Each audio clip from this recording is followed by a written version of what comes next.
Ay, andito ako sa ano guys, sa California State University.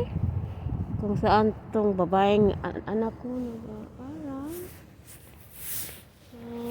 Andito ako guys. So ito yun, dyan ang parking lot. Yung layo.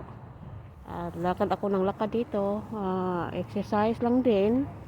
Ang exercise hanggang doon guys. So habang lalakarin, dyan ang cafeteria. So mag-exercise lang ako dito. Pang tanggal ng cholesterol. Nag 1 week vacation ako guys. So ngayon, nag-ano lang ako, nag-over lang kami ng anak ko guys. Kay 1 car na lang kami ngayon. Kaya nasira yung isa.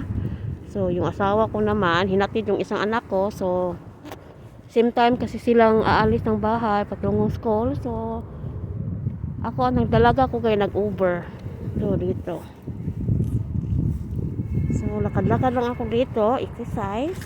Pawala ng mga cholesterol at saka mga tambok sa mga fat sa ano, sa kalawasan, mga iki-iki. So yan. So dito guys. Malayo yung street. Nag-ano ako ng Uber. Kaya punta sana ako ng mall. Hindi ko alam kung anong street ako pipick upin ng Uber.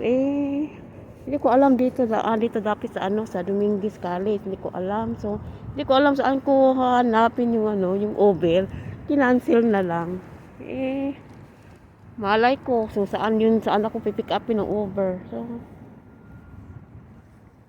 malaki kasi itong ano, itong Dominguez Hills guys, college. So hindi nawala ako dito minsan. So dito guys, so yan.